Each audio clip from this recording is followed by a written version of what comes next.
सर्व मंडळीला ख्रिस्त येशूच्या नावात सलाम। पुन्हा एकदा परमेश्वराच्या वचनाची सेवा करण्याची जी संधी परमेश्वराने मला दिली त्याबद्दल मी परमेश्वराचे आभार मानतो। आपण आपल्या भक्तीस आरंभ करूया।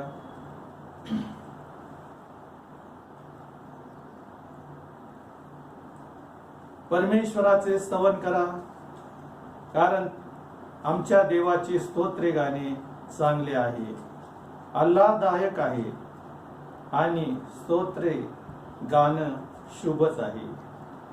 परमेश्वर यरूशलेम पुन्हा बांधून वसवितो, बाहेर घालून दिलेल्या इस्रायलास तो एकत्र करीतो। बघ न, हृदयी जनास तो बरे करतो, तो आपल्या जखमास पट्ट्या बांधितो, तो ताऱ्यांची गणना करीतो, तो त्या सर्वांस त्यांची नावे देतो। आमचा प्रभू थोर व महासामर्थ्य आहे, त्याची बुद्धी अतिविशाल आहे। परमेश्वर दिनांची दाद घेतो, तो दुर्जनास धुळीस मिळवितो। तुम्ही परमेश्वराचे उपकार स्मरण करून याची कीर्ती वर्णा, विनेवर आमच्या देवाची स्तोत्रे गा।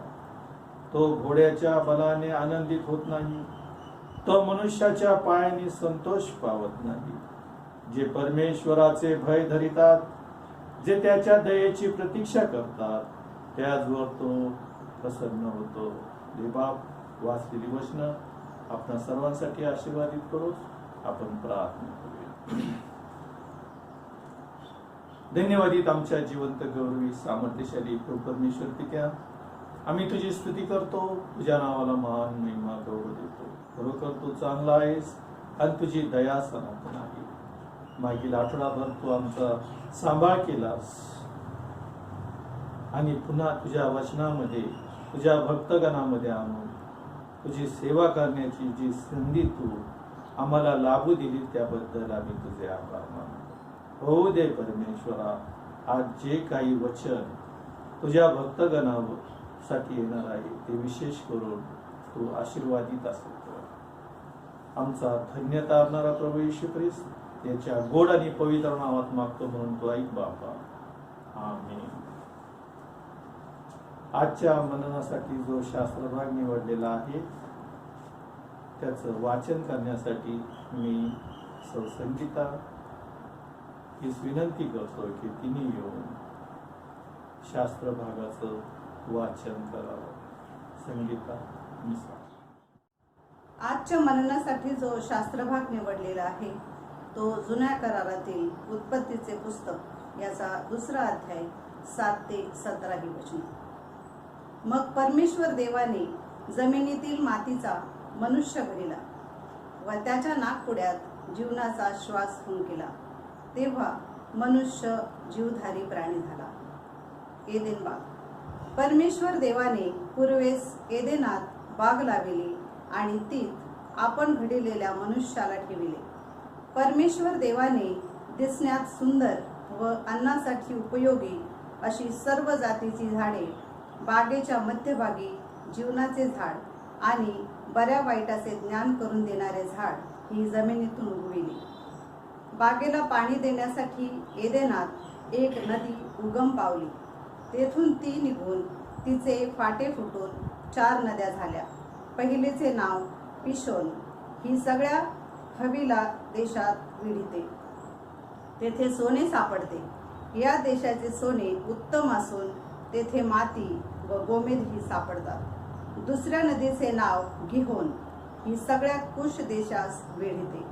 तिसऱ्या नदीचे नाव हित्तकेल, ही अश्शूरच्या पूर्वेस वाहते। चौथ्या नदीचे नाव फरात। परमेश्वर देवाने मनुष्यास एदेन बागेत नेऊन तिची मशागत व राखण करण्यास ठेविली। तेव्हा परमेश्वर देवाने आदामाला अशी आज्ञा दिली की बागेतील वाटेल त्या झाडाचे फळ यथेच्छ खा, पण बऱ्या वाईटाचे ज्ञान करून देणाऱ्या झाडाचे फळ खाऊ नका, कारण ज्या दिवशी त्याचे फळ तू खाशील त्या दिवशी तू खास मरशील। आजच्या म्हणण्यासाठी जो दुसरा शास्त्रभाग निवडलेला आहे तो नवीन करारातील योहानाचे पहिले पत्र याचा 4था अध्याय 7 ते 10 हे वचन.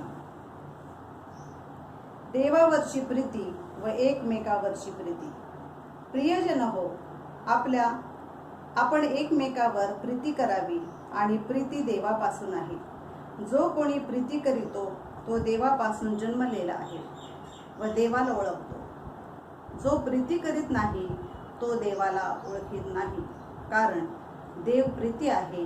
देवाने आपल्या एकुलता एक पुत्राला जगात पाठवले आहे ह्यासाठी की त्याच्याद्वारे आपणास जीवन प्राप्त व्हावे.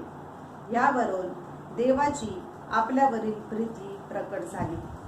प्रीती म्हणावी तर हीच, आपण देवावर प्रीती केली असे नाही, तर त्याने तुम्हा आम्हावर प्रीती केली आणि तुमच्या आमच्या पापांचे प्रायश्चित्त व्हावे म्हणून स्वपुत्राला पाठवले.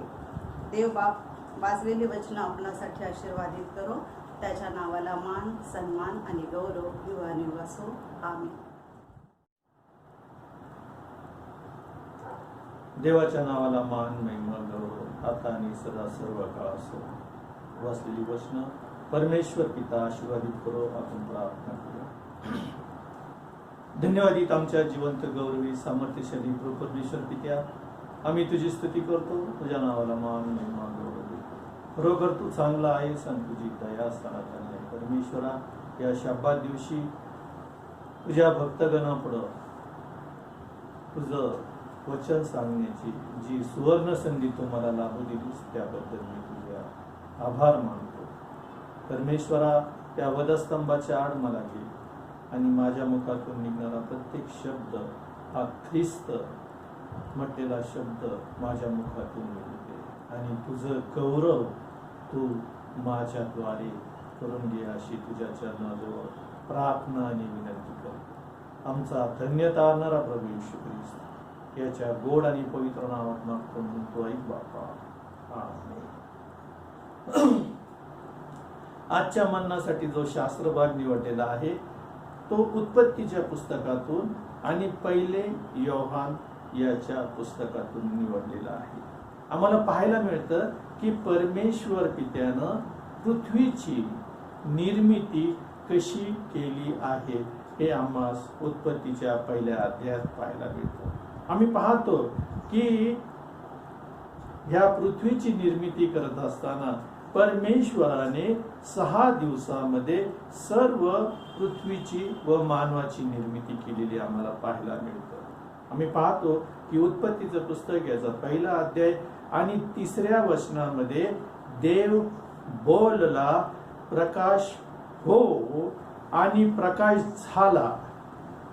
आणि देवाने पाहिला की प्रकाश चांगला आहे.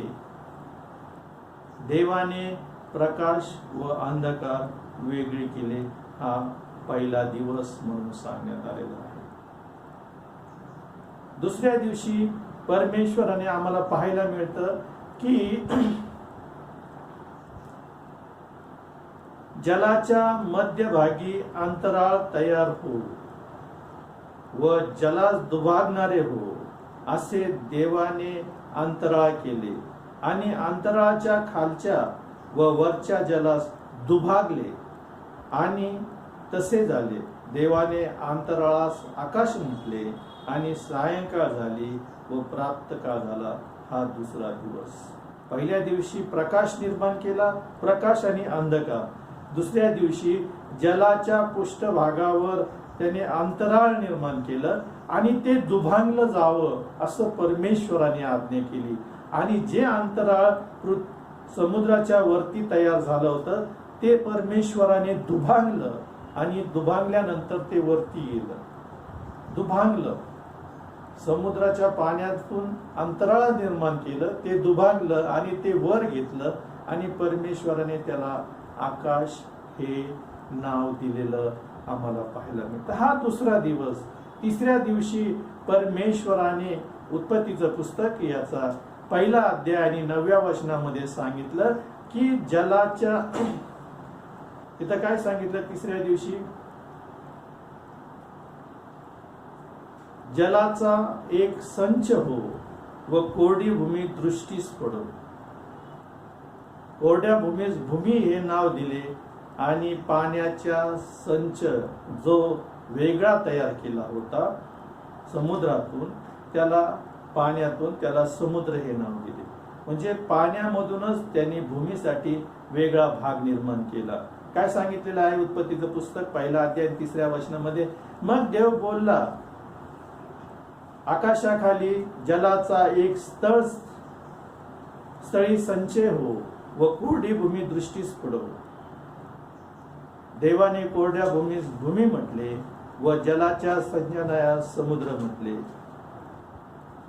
तेव्हा देव बोलला, हिरवळ बीज देणारी वनस्पती व आपल्या परीने सबीज फळ देणारी फळझाडे भूमीतून उपजवो. आणि तसे झाले. हिरवळ सबीज फळ देणारी फळझाडे भूमीतून उपजवली. देवाने पाहिले हे चांगले आहे. सायंकाळ झाली. हा 3रा दिवस. मग 4थ्या दिवशी आम्ही पाहतो की परमेश्वराने दिवसासाठी आणि रात्र यासाठी आकाशामध्ये 2 ज्योती निर्माण केल्या. दिवसावर प्रभुत्व चालण्यासाठी मोठी आणि रात्री प्रकाश देण्यासाठी सौम्य अशी लहान ज्योत निर्माण केली. हे आम्हाला 4थ्या दिवशी भेटतं. उत्पत्तीचे पुस्तक याचा 1 अध्याय आणि 15व्या वचनामध्ये ही गोष्ट आम्हाला पाहायला मिळते. 5व्या दिवशी आम्ही पाहतो की उत्पत्तीचं पुस्तक याचा 1 अध्याय आणि 24व्या वचनात जर आम्ही पाहिलं तर तिथं परमेश्वराने सर्व प्रकारचे प्राणी, जीवजंतू, समुद्रातले जलचर प्राणी व प्रत्येक ग्रामपशु, वनपशु, रांगणारे हे सर्वांची निर्मिती केली आणि परमेश्वराने त्याला आशीर्वाद दिला म्हणून सांगितलेलं आहे. सफल व्हा, वृद्धी पावा, सागरातील जले व्यापून टाका, पक्षी बहुगुणित व्हा. असे हे सर्व 5 दिवस परमेश्वराने निर्माण केल्यानंतर आम्हाला पाहायला मिळतं की परमेश्वराने हे सर्व सुंदर असं निर्माण केलेलं आम्हाला पाहायला मिळतं.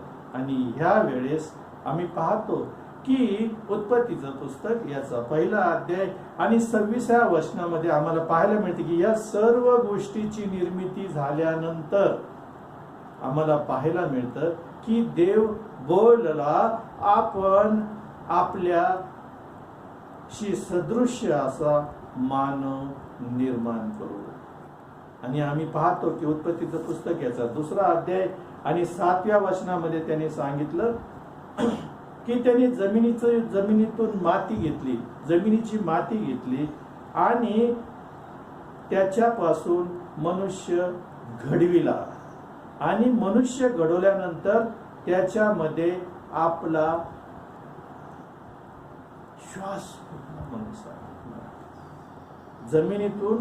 जमिनीची माती घेतली, त्याचं त्यांनी मनुष्य निर्माण केला आणि परमेश्वराने त्या मातीच्या पासून बनवलेल्या मनुष्याच्या मुखात आपला प्राणवायू फुटला, आपला श्वास फुटला आणि बायबल असं सांगतं की मनुष्य जीवधारी झाला. 1 अध्यायाच्या 26व्या वचनात तो म्हणतो की आपण आपल्या प्रतिरूपाचा मनुष्य निर्माण करू. जो मातीपासून परमेश्वराने मनुष्य निर्माण केला होता त्याला परमेश्वराने आपलं प्रतिरूप दिलं होतं, आपलं स्वरूप दिलं होतं, आपला श्वास त्याच्या मुखामध्ये परमेश्वराने घातलेला आम्हाला पाहायला मिळतं. आणि हा संपूर्ण असा मनुष्य परमेश्वराने निर्माण केला म्हणून सांगितलेलं आम्हाला इथं पाहायला मिळतं. मग परमेश्वर उत्पत्तीचं पुस्तक याचा 2 अध्याय आणि 8 वचनापासून जर पुढे पाहिलं तर परमेश्वराने एदेन बाग, पूर्व दिशेस एदेन बाग लावला म्हणून सांगितलं. आणि ह्या एदेन बागेमध्ये सर्व प्रकारची झाडं लावली. त्या बागेतून नदी सुद्धा त्या फळझाडांना, फुलझाडांना आणि प्रत्येक सबीज वनस्पतीला पाणी पुरवण्यासाठी परमेश्वराने एदेन बागेमधून नदीचं उगम केलं, की ज्यामुळं त्या वनस्पतींना, त्या फळझाडांना कोणत्याही प्रकारचं पाणी कमी पडू नये म्हणून. आणि परमेश्वराने ज्या वेळेस हे एदेन बाग लावला, त्या एदेन बागेच्या मध्यभागी त्याने जीवनाचं वृक्ष लावलं. त्याचप्रमाणे बऱ्या वाईटाचं ज्ञान करून देणारं झाड सुद्धा जमिनीतून उपजविलं म्हणून सांगितलं. प्रत्येक सुंदर असं फळ, रुचकर फळ, चवदार आणि स्वादिष्ट फळ झाडं तिथं परमेश्वराने उगवली म्हणून सांगितलं. आणि ज्या मनुष्याला परमेश्वराने आपल्या हाताने घडवला होता, आपलं स्वरूप त्याला दिलं होतं, आपलं प्रतिरूप त्याला दिलं होतं, आपलं सौंदर्य त्याला दिलं होतं, आपला श्वास, आपला प्राणवायू त्याच्यामध्ये फुकून मनुष्याला जीवधारी बनवलं होतं, त्या मनुष्याला परमेश्वराने त्या एदेन बागेत नेऊन ठेवलेलं आम्हाला पाहायला मिळतं. आणि ज्या वेळेस एदेन बागेमध्ये नेऊन ठेवलं, त्याला सांगितलं की आता याची देखभाल कर, मशागत कर. आणि त्यांनी आज्ञा दिली. काय आज्ञा दिली? ह्या बागेतल्या प्रत्येक झाडाचं फळ तू यथेच्छ खा. अतिशय स्वादिष्ट अशी फळं आहेत, रसभरीत आहेत, टवटवीत आहेत, सुंदर अशी ही फळं आहेत. आणि ह्या बागेतल्या प्रत्येक झाडाचं फळ तू खा म्हणून सांगितलं. फक्त एक आज्ञा केली की जे एदेन बागेच्या मध्यभागी लावलेलं झाड आहे, बऱ्या वाईटाचं ज्ञान करून देणारं जे झाड आहे, त्याचं फळ खाऊ नको, अशी परमेश्वराने त्याला आज्ञा. कारण त्या मनुष्यावर त्याचा विश्वास होता की मी ह्याला माझ्या स्वरूपाचा बनवला, मी ह्याला माझी बुद्धी, सामर्थ्य, सौंदर्य, गौरव आणि सर्व गोष्टीने परिपूर्ण हा माझ्यासारखा मनुष्य आहे. आणि हा कोणत्याच लोभाला, हा कोणत्या चांगल्या गोष्टीला बळी पडणार नाही. मी जी आज्ञा दिली त्या आज्ञेचं तो पालन करणार, हा विश्वास परमेश्वराचा आदामावर होता. म्हणून त्याला त्यांनी मोकळीकता दिली.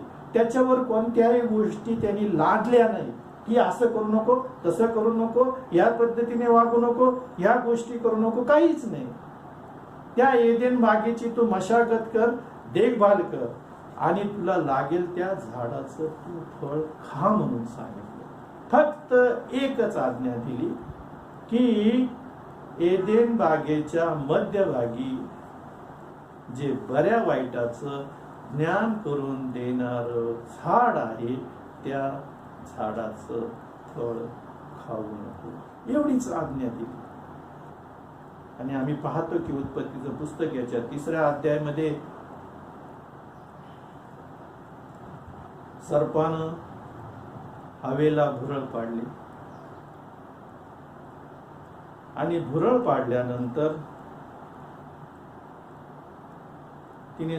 त्याने बागेत सांगितलं की झाडाच्या मध्यभागी लावलेल्या देवाने तुम्हाला असं सांगितलेलं आहे की जे बागेच्या मध्यभागी झाड आहे त्या झाडाचं कोणतंच फळ, झाडांचे फळ तुम्ही खाऊ नये अशी आज्ञा परमेश्वराने दिली आहे का?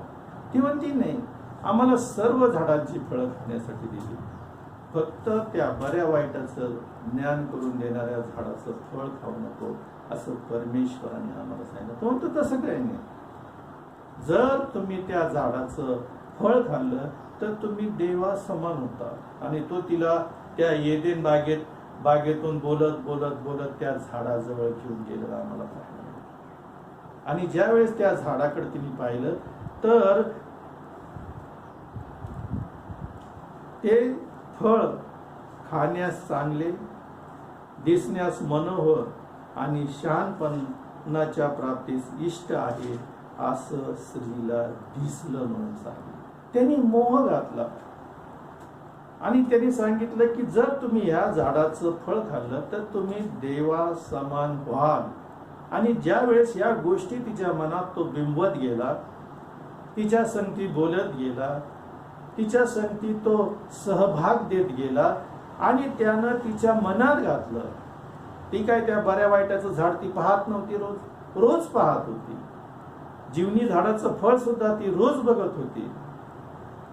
पण ज्या वेळेस सैतानानं तिचे कान भरले आणि त्या झाडाजवळ घेऊन गेला, त्यावेळेस त्या झाडाचं फळ खाण्यास चांगले, दिसण्यास मनोहर आणि शहाणपणाच्या प्राप्तीस इष्ट आहे असे त्या स्त्रीस दिसून आले. आणि तिने त्या झाडाचं फळ खाल्लं, तोडलं आणि खाल्लं व आपल्या पतीसही दिलं म्हणून. आणि दररोज सारखं शिळोप्याचा वारा सायंकाळी सुटला आणि परमेश्वर आदामाला भेटण्यासाठी त्या एदेन बागेत आला. आणि एदेन बागेत आल्यानंतर आम्हाला पाहायला मिळतं की तो आदामाला हाक मारतो, आदामा आदामा. ज्या वेळेस त्यांनी ही हाक मारली त्यावेळेस आदामानं त्याला सांगितलं, त्यांनी अंजिराची पानं आपल्याला वेष्टन करून घातली होती आपली नग्नता झाकण्यासाठी. आणि ज्यावेळेस परमेश्वराने त्याला हाक मारली त्यावेळेस तो म्हणतो की मी नग्न आहे. देव त्याला म्हटला की मी तुला आज्ञा केली होती ज्या झाडाचं तू फळ खाऊ नको त्या झाडाचं फळ तू खाल्लं का? त्यावेळेस तो त्या परमेश्वराला म्हणतो की जी स्त्री तू मला दिली त्या स्त्रीने मला ते फळ दिलं आणि मी ते खाल्लं. आम्ही पाहतो की उत्पत्तीचं पुस्तक याचा 13वा अध्याय आणि 11 वचनापासून जर आम्ही पुढे पाहिलं तर परमेश्वर त्याला म्हणतो की मी जे झाडाचं फळ खाऊ नको अशी आज्ञा तुला केली होती ते तू खाल्लं काय? आदाम म्हणाला ती स्त्री जी मला सोबत दिली तिने मला त्या झाडाचं फळ दिलं आणि ते मी खाल्लं म्हणून सांगितलं. 13 वचनात परमेश्वर देव स्त्रीला म्हणाला तू हे काय केलं? हवे जी स्त्री परमेश्वराने बनवली होती त्या स्त्रीला परमेश्वर म्हणतो की तू हे काय केलं? जो मनुष्य मी सदा सर्व काळासाठी बनवला होता, ज्याला मी आपलं स्वरूप दिलं होतं, माझं सौंदर्य दिलं होतं, माझं प्रतिरूप मी दिलं होतं, माझी प्रीती त्याच्या ठाई होती, माझं गौरव त्याच्या ठाई होतं. मी सदा सर्व काळासाठी त्या मनुष्याची निर्मिती केली होती की मी सतत सायंकाळच्या वेळेस येऊन त्या आदामाला भेटल, त्याचं हितगुज विचारल, त्याच्या संगतीमध्ये राहील, त्याच्या सहवासामध्ये राहील, त्याच्या बरोबर राहील, त्याचं हितगुज विचारल आणि त्याच्या बरोबर मी राहणार होतो. पण आज तू हे काय केलं? जी आज्ञा मी त्या आदामाला दिली होती की या झाडाचं फळ खाऊ नको त्या झाडाचं फळ त्याने आज खाल्लं. ती म्हणती की जो सर्प तू निर्माण केला त्याने मला भुरळ पाडली. आम्ही पाहतो की उत्पत्तीचं पुस्तक याचा 3रा अध्याय आणि 14 वचनामध्ये परमेश्वर त्या सर्पाला शाप देतो. तो म्हणतो की ग्राम पशु व वन पशु याहून तू शापग्रस्त हो. तो पोटाने चालशील आणि जन्मभर माती खाशील. आणि 15 वचनात म्हणतो तू व स्त्री तुझी संतती व तिची संतती यामध्ये मी वैरभाव स्थापेन. ती तुझे डोके फोडील व तू त्याची टाच फोडशील. सर्पाला त्याने आशीर्वाद दिला आणि स्त्रीला तो 16 वचनामध्ये म्हणतो तू बहुत दुःखे होईल व गर्भधारणेचे क्लेश होतील तू क्लेशाने लेकर प्रसवशील, तरी तुझा ओढा नवऱ्याकडे राहील आणि तो तुझ्यावर स्वामित्व चालवेल म्हणून सांगितलं.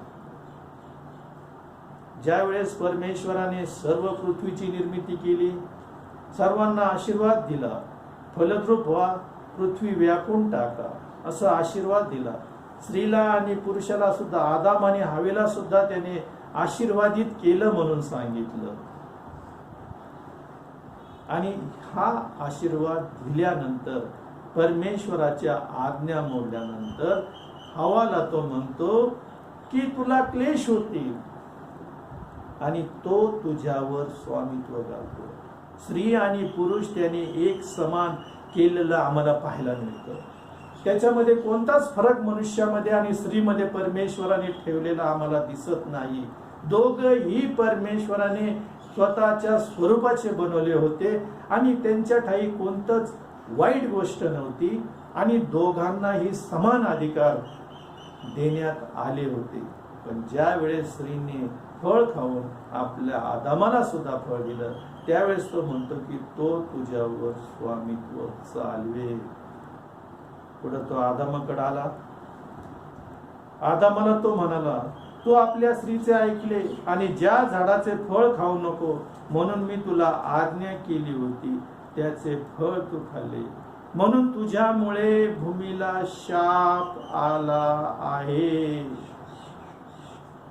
अनेक जण म्हणतात की आदामानं फळ खाल्लं म्हणून मनुष्य जातीवर शाप आलेले आहेत. पण आम्हाला पाहायला मिळतं परमेश्वराने इथं मनुष्याला स्वतःचं प्रतिरूप दिलं, स्वतःचं सौंदर्य दिलं, स्वतः सहभागिता परमेश्वर मनुष्याला देत होता.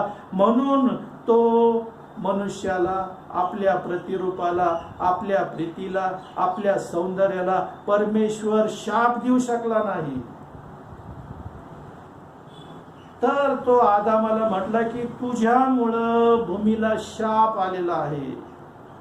तू जन्मभर कष्ट करून तिला उपजवशील, ती तुला काटे व कुसळे देईल. तू शेतातले पीक खाशील, तू आपल्या निडळ घामाने भाकर मिळून खाशील व आणती पुन्हा मातीत जाऊन मिळशील, कारण तिथूनच तुझी उत्पत्ती झाली आहे. आम्हाला अनेक जण सांगतात की परमेश्वराने आदामाला शाप दिला, स्त्रीला शाप दिला. अजिबात नाही. त्याने आपल्या प्रतिरूपाला, ज्यामध्ये त्याने आपला श्वास फुकला आणि प्राणवायू फुकला आणि मनुष्य जीवधारी झाला, त्या मनुष्याला, आपल्या प्रतिरूपाला, आपल्या सौंदर्याला, आपल्याशी सदृश्य अशा व्यक्तीला तो शाप देऊ शकला नाही. कारण त्या मनुष्यावर त्याची प्रीती होती. त्या मनुष्यावर तो जीवापाड प्रेम करत होता, प्रीती करत होता. म्हणून मनुष्याला तो शाप देऊ शकला नाही. त्या स्त्रीला सुद्धा तो शाप देऊ शकला नाही. तो म्हणतो तुझ्यामुळं भूमीवर शाप आलेला आहे. ज्या मनुष्याची निर्मिती परमेश्वराने केली त्यानं सांगितलं होतं की एदेन बागेची राखण कर, मशागत कर.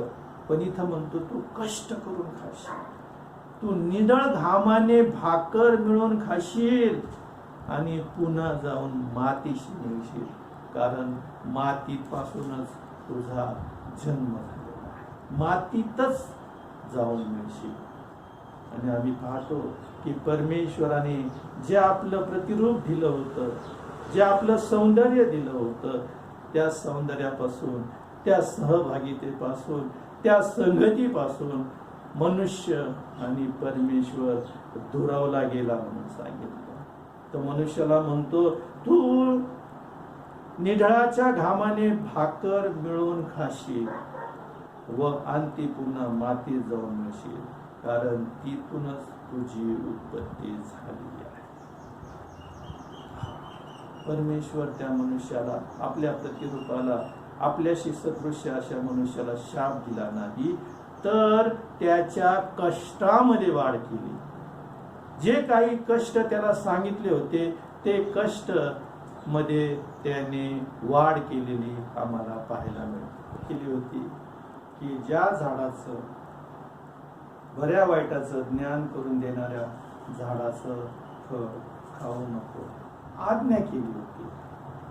आणि ही आज्ञा आदामानं मोडली म्हणून सांगितलं. आणि जर मी म्हणतो की देव प्रेम स्वरूप आहे, देव प्रीती आहे, आणि जर ही घोषणा मी करतो तर मी प्रीतीबद्दल काय जाणतो? प्रीती म्हणजे काय? देवाने मनुष्यावर प्रीती केलेली आम्हाला पाहायला मिळते. मग ही प्रीती म्हणजे काय? का फक्त आम्ही आमच्या मुखानेच म्हणतो की देव प्रीती आहे? मग देव प्रीती आहे म्हणजे काय? तर योहानाचं पहिलं पत्र याचा योहानाचं पहिलं पत्र याचा 5वा अध्याय आणि 3ऱ्या वचनामध्ये सांगितलेलं आहे की देवावर प्रीती करणे म्हणजे आपण त्याच्या आज्ञा पाळणे हे आहे, आणि त्याच्या आज्ञा भारी नाही. जर आम्ही म्हणतो देव प्रीती आहे, देवाने जगावर एवढी मोठी प्रीती केली, आम्ही देवाच्या प्रीतीबद्दल जर एवढं बोलत असलो आणि आदामानं जी आज्ञा सांगितली होती ती मोडली, आणि जर म्हणतो आम्ही की आम्ही देवाच्या आज्ञा विधी आणि नियम पाळतो, म्हणजे काय? तर इथं योहानाचे पहिले पत्र याचा 5वा अध्याय आणि 3ऱ्या वचनात सांगितलेलं आहे की देवावर प्रीती करणे म्हणजे आपण त्याच्या आज्ञा पाळणे. जर मी म्हणतो देवावर प्रीती करतो तर मी त्याच्या आज्ञा पाळतो का? आणि पुढे सांगितलं की आणि त्याच्या आज्ञा भारी नाही. मग त्याच्या आज्ञा भारी नाहीत तर मी देवाची आज्ञा पाळतो का? देवाच्या वचनाप्रमाणे मी चालतो का? देवाने जी मला आज्ञा दिलेली आहे त्या आज्ञेचं मी पालन करतो का? जर नसल करत तर मी देवावर प्रीती करत नाही. आणि देव तर प्रीती आहे. मग जर देवाची आज्ञा मी पाळतो तर देवाने मला काय आज्ञा दिलेली आहे? मत्तेक ऋषिवर्तमान याचा 28वा अध्याय, मत्तेक ऋषिवर्तमान याचा 28वा अध्याय, आणि आम्ही तिथं पाहतो की 16 पासून 19व्या वचनापर्यंत जर आम्ही तिथं पाहिलं तर तिथं असं सांगितलेलं आहे की येशूची शेवटची आज्ञा व वचन, आज्ञा व वचन काय लिहिलं तिथं पवित्र शास्त्रामध्ये? मत्तेक ऋषिवर्तमान याचा 28वा अध्याय आणि 16 पासून 19 वचनापर्यंत जर आम्ही पाहिलं तर तिथं पवित्र शास्त्रात असं लिहिलेलं आहे की इकडे 11 शिष्य गालिला जो पर्वत येशूने नेमला होता त्यावर गेले आणि त्यांनी त्याला पाहून नमन केले. तरी कित्येकास संशय वाटला. तेव्हा येशू जवळ येऊन त्यास म्हणाला, स्वर्गात व पृथ्वीवर सर्व अधिकार मला दिला आहे. यास्तव तुम्ही जाऊन सर्व राष्ट्रातील लोकांस शिष्य करा, त्यास पित्याच्या, पुत्राच्या व पवित्र आत्म्याच्या नावाने बाप्तिस्मा द्या. जे सर्व काही मी तुम्हास आज्ञा दिले ते पाळावयास त्या शिकवा. पहा, युगाच्या समाप्तीपर्यंत मी सदोदित तुम्हा बरोबर आहे. काय आज्ञा केली आम्हाला? की जाऊ सर्व अधिकार मला दिला होता. जो अधिकार परमेश्वराने एदेन बागेमध्ये आदामाला दिला होता, सर्व पृथ्वी व्यापून टाका, सर्वावर स्वामित्व गाजवा, सर्व काही तुझ्या हातात मी दिलेलं आहे, याची तू राखण कर, मशागत कर. फक्त तू त्या झाडाचं फळ खाऊ नकोस, बऱ्या वाईटाचं ज्ञान करून देणाऱ्या झाडाचं फळ खाऊ नकोस, ही आज्ञा दिली होती. आणि सैतानानं त्याचे ते अधिकार आज्ञा मोडल्यामुळे सर्व काढून घेतले होते. सैतानानं ते ख्रिस्तानी त्या वधस्तंभावर आमच्यासाठी, आमच्या प्रीतीस्तव देवाने जी आमच्यावर प्रीती केली त्या प्रीतीस्तव त्या वधस्तंभावर त्याने आमचे पाप आमचे दोष, आमचे सगळे वाईट गोष्टी, देहाची संपूर्ण वासना आणि आमची लालसा, आमचं व्यभिचार, आमचे सर्व रोग, अपराध त्या वधस्तंभावर त्याने खिळून रद्द केले. कलसेतील मंडळीला पाऊल म्हणतो की आमच्या विरुद्ध असलेला जो विधीचा दस्त, की मनुष्य पापी आहे, मनुष्य व्यभिचारी आहे, मनुष्य चुगलखोर आहे, मनुष्य नाना वेगवेगळ्या गोष्टीने पतन पावलेला आहे, ह्या सर्व गोष्टीचा सैतानानं दस्त बनवला होता की मनुष्य हा कायमस्वरूपी त्या नरकात जाणार, कायमस्वरूपी त्या माझ्या संगतीमध्ये राहणार, असं सैतानानं त्याचा दस्त बनवला होता. पण पाऊल कलसेकरास पत्रामध्ये म्हणतो की आमच्या विरुद्ध असलेला जो पापाचा दस्त त्या वधस्तंभावर ख्रिस्ताने घेऊन रद्द केला. त्याच्या रक्ताच्या द्वारे आम्ही आज शुद्ध झालेलो आहोत. जो अधिकार आदामापासून त्या सैतानानं एदेन बागेत काढून घेतला होता, त्या वधस्तंभावर परमेश्वराने सैतानावर विजय मिळवून तो अधिकार पुन्हा घेतला आणि तो आपल्या शिष्यांना म्हणतो की मी हा तुम्हाला देत आहे. त्याने तो आम्हाला दिला आणि त्याने सांगितलं की जाऊन सर्व सृष्टीला स्वार्थेची घोषणा करा. जे काही मी तुम्हाला आज्ञा दिलेल्या आहेत, ज्या काही गोष्टी मी तुम्हाला सांगितलेल्या आहेत, जे काही वचन मी तुम्हाला दिलेले आहेत, त्याप्रमाणे आपलं जीवन जगा आणि त्यांना सुद्धा मार्गदर्शन करा की ह्या पद्धतीने जीवन जगल्यानंतर आम्हाला सार्वकालिक जीवन मिळेल. ह्या गोष्टी तुम्ही त्यांना शिकवा आणि शिकवत असताना त्यांना जे काही विधी मी सांगितलेले आहेत त्यास पित्याच्या, पुत्राच्या आणि पवित्र आत्म्याच्या नावाने बाप्तिस्मा द्या. पहा काय वचन केलं, पहा युगाच्या समाप्तीपर्यंत मी तुम्हाबरोबर आहे. आमचा देव आमच्या बरोबर आहे. एदेन बागेत सुद्धा त्या आदामाबरोबर तो होता, त्याच्या संगतीमध्ये होता, त्याच्या सहवासामध्ये होता, त्याला भेटण्यासाठी तो स्वर्गातून उतरून येत होता. आजही आमचा देव आम्हाला म्हणतो पहा युगाच्या समाप्तीपर्यंत मी तुमच्या बरोबर आहे. मग ही आज्ञा परमेश्वराने आम्हाला दिली आणि तो म्हणतो की जर मी देवावर प्रीती करतो तर मी त्याची आज्ञा पाळतो. आणि जर आम्ही देवावर प्रीती करतो असं म्हणत असू तर आमचं कर्तव्य आहे की त्याने जी आज्ञा आम्हाला दिलेली आहे त्या आज्ञेचं आम्ही पालन केलं पाहिजे. तरच आम्ही म्हणू शकतो की मी देवावर प्रीती करतो, देव प्रीती आहे. जर आम्ही ह्या आज्ञेचं पालन करू शकत नाही, ही आज्ञा आम्ही पाळत नाही, जी जबाबदारी परमेश्वराने आमच्यावर दिली ही जर मी पूर्ण करत नाही तर मी देवाची आज्ञा पाळत नाही, म्हणजे मी देवावर प्रीती करत नाही. आणि जर मी प्रीती करत नाही तर मी देवाची आज्ञा नाही. आणि त्यांनी दुसरी आज्ञा आम्हाला दिलेली आहे की पहिले करंथीकरास पत्र याचा 11वा अध्याय, पहिले करंथीकरास पत्र याचा 11वा अध्याय आणि 23 पासून जर पुढे पाहिलं तर 29 पर्यंत आम्हाला पाहायला मिळतं की परमेश्वराने ही एक गोष्ट आम्हाला आज्ञा केलेली आहे की ही गोष्ट करा. काय सांगितलेलं आहे तिथं, पहिलं करंथीकरास पत्र याचा 11वा अध्याय आणि 23 ते 29 या वचनामध्ये असं लिहिलेलं आहे. कारण पाऊल करंथी येथील मंडळीला म्हणतो, कारण जे मला प्रभूपासून मिळाले तेच मी तुम्हाला सांगून दिले की ज्या रात्री प्रभू येशू ख्रिस्त धरून दिला गेला त्या रात्री त्याने भाकर घेतली, येशूपका स्मरण करून ती मोडली आणि म्हटले, तुम्हासाठी जे माझे शरीर ते हे आहे, माझ्या स्मरणार्थ हे करा. मग भोजन झाल्यावर प्याला घेऊन त्याने तसेच केले आणि म्हटले, हा प्याला माझ्या रक्तात नवा करार आहे.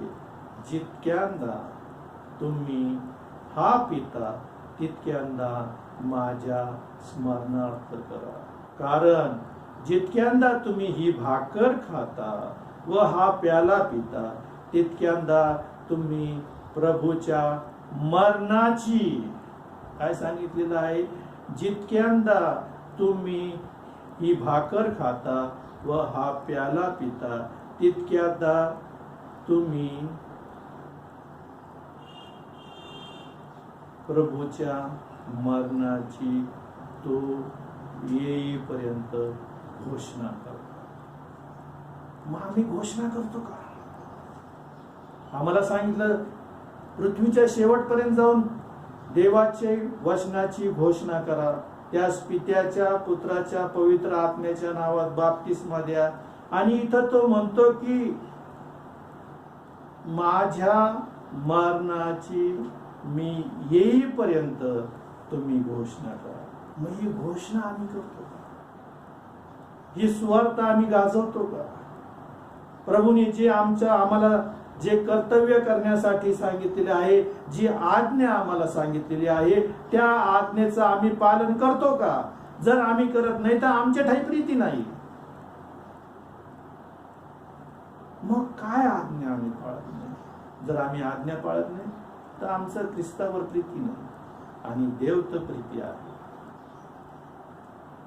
मग काय आम्ही काय घोषणा करायची? इथं काय सांगितलेलं आहे पुढं, जो कोणी अयोग्य प्रकारे ती भाकर अथवा प्रभूचा प्याला पिईल. अयोग्य प्रकारे आम्ही ती भाकर आणि रक्त पितो त्याच्या मरणाची तो येईपर्यंत घोषणा करण्यासाठी. कारण आमचा प्रभू येशू ख्रिस्त हा पुनरुत्थित झालेला आहे आणि त्याचं स्वर्गारोहण झालेलं आहे आणि तो आम्हाला घेण्यासाठी मेघारूढ होऊन येणार आहे. हा आमचा विश्वास आहे.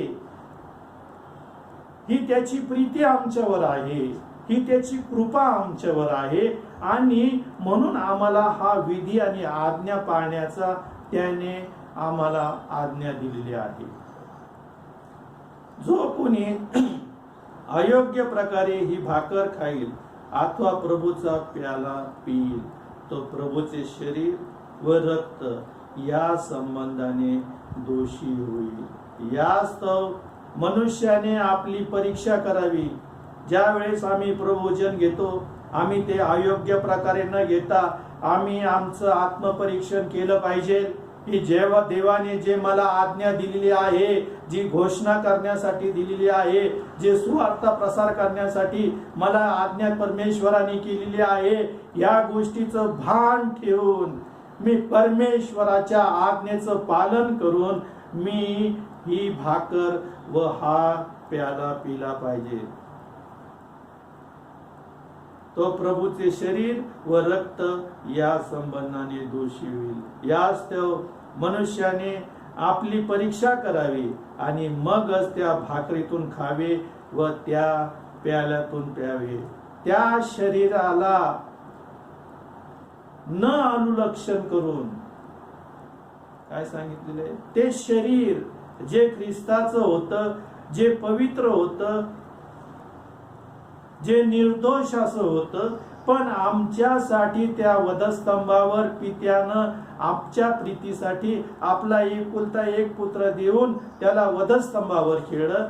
त्या ख्रिस्ताच्या शरीराला अनुलक्षून जर आम्ही अयोग्य पद्धतीने ते खातो व पितो तर खाण्याने व पिण्याने आमच्यावर दंड आम्ही ओढून घेतो. अनुलक्षून जे ख्रिस्ताचं शरीर आहे, जे पवित्र आहे, जे निर्दोष आहे, त्याला अनुलक्षून जर मी ते खातो, मी आत्मपरीक्षण केलं पाहिजे की माझ्या ठाई जार कर्म नाही ना, माझ्या ठाई पक्षभेद नाही, कुणाबद्दल मत्सर नाही, कुणाबद्दल द्वेष नाही, कुणाबद्दल माझ्या मनामध्ये मत्सर नाही, हेवाबाजी नाही, माझ्या ठाई रंगेलपणा नाही, मी दारूबाजी करत नाही. जर मी या गोष्टी करत असलो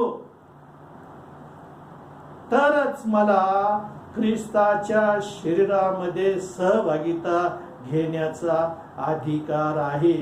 त्याच्या शरीर जे पवित्र होतं त्याला अनुलक्षण करून मी आत्मपरीक्षण करूनच ते घेतलं पाहिजे. का परमेश्वराने आम्हाला ही गोष्ट आमच्यावर लादली म्हणून आम्ही ते करायचं नाही, असं नाही. आम्ही पूर्ण स्वातंत्र्य आम्हाला परमेश्वराने दिलेलं आहे. ते घ्यायचं का नाही घ्यायचं. जर आम्ही अशुद्ध परीने त्याचं सेवन करत असलो तर परमेश्वराच्या दृष्टीने आम्ही शापित होऊ. म्हणून आज आम्ही आत्मपरीक्षण केलं पाहिजे की परमेश्वराने जी आज्ञा मला दिलेली आहे त्याचं पालन मी करतो का. मग मी काय केलं पाहिजे तर ख्रिस्ताची सुवार्ता मी सांगितली पाहिजे. काय सुवार्ता सांगायची जगाला जाऊन, कोणत्या पद्धतीची सुवार्ता मी जी परमेश्वराने मला आज्ञा दिली त्या परमेश्वराची सुवार्ता मी कोणत्या पद्धतीने द्यावी अशी परमेश्वराची इच्छा आहे. कोणती जावी मी साक्ष, कोणती सुवार्ता मी सांगावी, काय मी ख्रिस्ताबद्दल सांगावं, काय मी देवपित्याबद्दल सांगावं, कोणती गोष्ट मी त्याच्याबद्दल सांगावी की जी ख्रिस्ताने मला आज्ञा केलेली आहे. ती म्हणजे योहान वर्तमान याचा 3रा अध्याय आणि 16व्या वचनामध्ये आम्हाला सांगितलेलं आहे की जाऊन काय सांगितलं. योहान वर्तमान याचा 3रा अध्याय आणि 16व्या वचनामध्ये सांगितले की देवाने जगावर एवढी प्रीती केली आहे की बघा काय सांगितलेलं आहे. योहान वर्तमान याचा 3रा अध्याय आणि 16व्या वचनात सांगितलं की देवाने जगावर एवढी प्रीती केली आहे त्याने आपला एकुलता एक पुत्र दिला यासाठी की जो कोणी त्यावर विश्वास ठेवतो त्याचा नाश होऊ नये तर त्याला सार्वकालिक जीवन प्राप्त व्हावे. ही सुवार्ता आम्ही सांगितली पाहिजे. देव पित्यानं आदामावर प्रीती केली होती. देव पुत्राच्या द्वारे त्याने आम्हाला खंडून घेतलेलं आहे. ही त्याची प्रीती आहे. त्याने आपला एकुलता एक पुत्र दिला. मग त्या सार्वकालिक जीवनासाठी त्या देवाच्या प्रीतीची घोषणा आम्ही केली पाहिजे. आणि जर मी ती घोषणा करत नाही तर मी देवावर प्रीती करत नाही. आणि म्हणूनच योहानाचं पहिलं पत्र याचा 4था अध्याय आणि 7 ते 10 वचनामध्ये देवाच्या प्रीतीबद्दल सांगितलेलं आहे. काय म्हणतो देव, ही सुवार्ता आम्हाला गाजवायची, ही घोषणा आम्हाला करायच्या, ह्या गोष्टी आम्हाला जगाला पटवून द्यायच्या आहेत. त्या कोणत्या तर देव प्रीती आहे. देवाने जगावर एवढी मोठी प्रीती केलेली आहे. आणि योहानाचं पहिलं पत्र याचा 4था अध्याय आणि 4था अध्याय 7 ते 10 वचनामध्ये काय सांगितलेलं आहे. देवाचे प्रेम व एकमेकावरचे प्रेम याबद्दलच तिथं सांगितलेलं. काय म्हटलेलं आहे, प्रियजन हो आपण एकमेकावर प्रीती करू कारण प्रीती देवापासून आहे. जो कोणी प्रीती करतो तो देवापासून जन्मलेला आहे व देवाला ओळखतो. जो प्रीती करत नाही तो देवाला ओळखत नाही कारण देव प्रेम स्वरूप आहे. देवाने आपल्या एकुलत्या एक पुत्राला जगात पाठविले आहे यासाठी की आपण त्याच्याद्वारे जिवंत राहावे. यामध्ये देवाची प्रीती आपल्याला आपल्या ठाई प्रगट झाली. प्रीती म्हणावी तर हीच आपण देवावर प्रीती केली असे नाही तर त्याने तुम्हा आम्हावर प्रीती केली आणि स्वपुत्राला आपल्या पातकाचे प्रायश्चित व्हावे म्हणून पाठविले. आमच्या पापासाठी देवानं स्वतःच्या एकुलत्या एक निर्दोष व पवित्र अशा पुत्राला या जगात पाठवलं की ज्या मनुष्यावर तो प्रीती करतो त्याचं त्याने खंडून घ्यावं, किंमत चुकती करावी. म्हणून त्या प्रीतीस्तव त्याने आपल्या एकुलत्या एक पुत्राला पाठवलं. ही प्रीती आम्ही म्हणतो की माझं तुझ्यावर फार प्रेम आहे, मी तुझ्यावर फार प्रेम करतो. पण प्रीती ही सर्वश्रेष्ठ आहे. प्रीती ही आम्हाला देवापासून मिळालेली आहे. तू म्हणतो मी तुझ्यावर प्रेम करतो, तर आमचं प्रेम, आमच्या स्वजनांचं प्रेम आम्हाला मृत्यूपर्यंतच आमच्या संगती येतो. पण दावीद राजा म्हणतो की देवाची प्रीती एवढी आहे की मृत्यू छायेच्या दरीतूनही मी जात असतो. आमच्या प्रियजनांची प्रीती आम्हाला मृत्यूपर्यंत संगती असते. पण दावीद राजा स्तोत्र 23 म्हणतो की मृत्यू छायेच्या दरीतूनही मी जात असलो तरी परमेश्वर माझ्या संगतीमध्ये असतो, माझ्या बरोबर असतो. ही प्रीती, ही दैवी प्रीती, ही अलौकिक प्रीती अशी देवाने आमच्यावर केली की मृत्यू छायेच्या दरीतूनही मी जात असलो तरी परमेश्वराची संगती माझ्या बरोबर आहे, परमेश्वराचा सहभाग माझ्या बरोबर आहे, परमेश्वर माझ्या संगती आहे. तो मृत्यू छायेच्या दरीतही आम्हाला विसरत नाही, ही त्याची प्रीती. आणि म्हणून सांगितलेलं आहे की 1 पेत्र याचा 4 अध्याय आणि 8व्या वचनात सांगितलं की एकमेकावर एक निष्ठेने प्रीती करा. प्रेम करा नका, प्रेम करा म्हणून नाही सांगितलं. काय सांगितलं? एकमेकावर एक निष्ठेने प्रीती करा. 1 पेत्र 4:8 मध्ये सांगितलं एकमेकावर एक निष्ठेने प्रीती करा, कारण प्रीती पापाचा रास झाकून टाकते. आमची कितीही पाप असले, कितीही पापाचा उंच डोंगर असला, पण ज्या वेळेस आम्ही एक दुसऱ्यांसाठी एक निष्ठेने प्रीती करतो तर आमच्या पापावर ते पांघरून घालतं. आमच्या पापाची किती रास असली, किती उंच असलं, पण जर आम्ही एकमेकावर प्रीती करत असलो तर प्रीती ही पापाची रास झाकून ठेवते. म्हणून आम्ही एकमेकावर प्रीती केली पाहिजे. आणि पाऊल 1 करंथीकरास पत्र याचा 13वा अध्याय आणि 13 वचनात सांगतो, विश्वास, आशा व प्रीती या तिन्ही टिकणाऱ्या आहेत. काय सांगितलं? 1 करंथीकरास पत्र याचा 13वा अध्याय आणि 13 वचनात सांगितलं की विश्वास, आशा व प्रीती हे तिन्ही टिकणारी आहेत, त्या प्रीती सर्वश्रेष्ठ आहे. म्हणून आम्ही एकमेकावर आणि देवावर एक निष्ठेने प्रीती केली पाहिजे. आणि जर मी त्याची आज्ञा पाळतो तरच मी देवावर प्रीती करतो. आणि जर मी आज्ञा पाळत नसत तर मी प्रीती करत नाही, देवावर बी नाही, एकमेकावर बी नाही आणि कुणावरच नाही. आणि जर मी आज्ञा पाळतो तर देवाची प्रीती माझ्या ठाई आहे आणि त्याच्या प्रीतीस्तव जी त्यांनी मला आज्ञा दिली, जाऊन सर्व सृष्टीला सुवार्तेची घोषणा करा. ही घोषणा जर मी करत नसलो तर माझा धिक्कार असो असं पाऊल म्हणतो. म्हणून हे आम्ही केलं पाहिजे. देव करो आणि या वचनाच्या द्वारे आम्हास आशीर्वाद प्राप्त करू. आपण प्रार्थना करूया.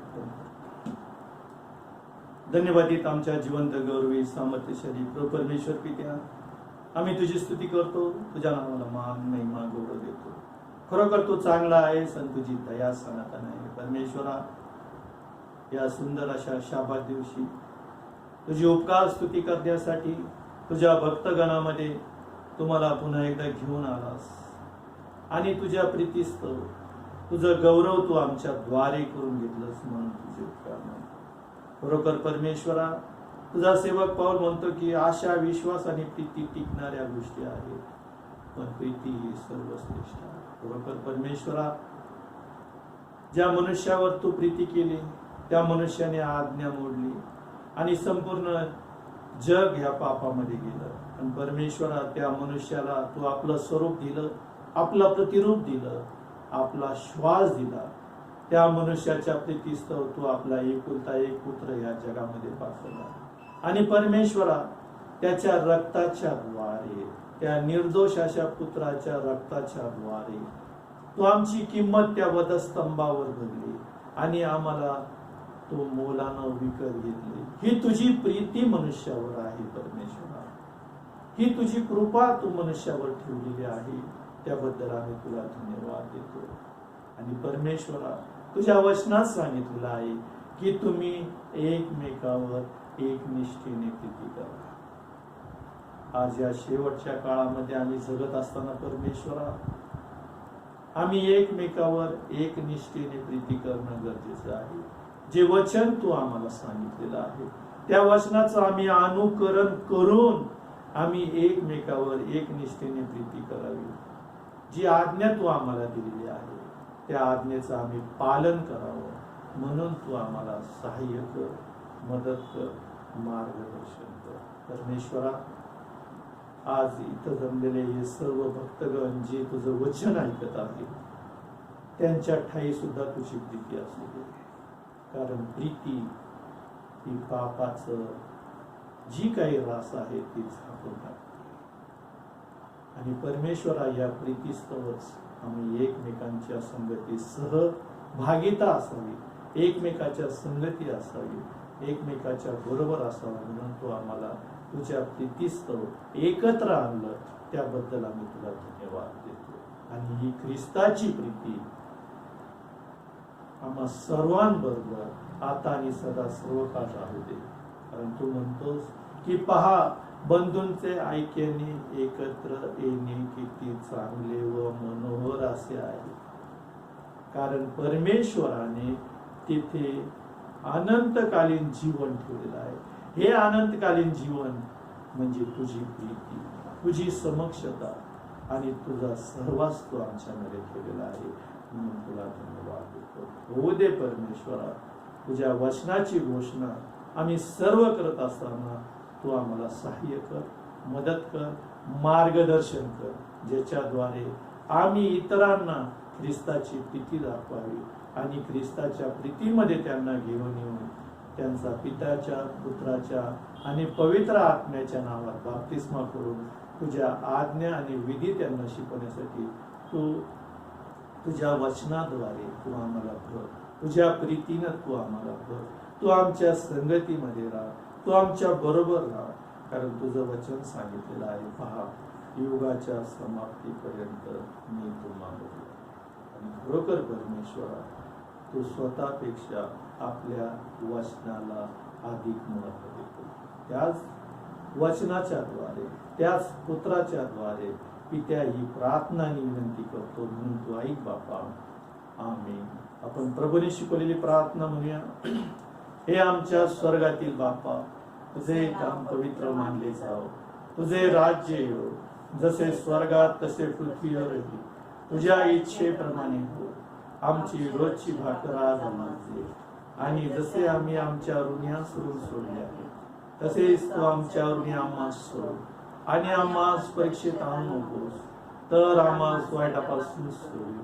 कारण की राज्य, सामर्थ्य आणि गौरव काळ तुझीच आहे. आमेन. आता देव बापाची प्रीती, येशू ख्रिस्ताची कृपा आणि पवित्र आत्म्याची सहभागिता तुम्हा सर्वांबरोबर आता आणि सदा सर्व काळ राहो. आमेन.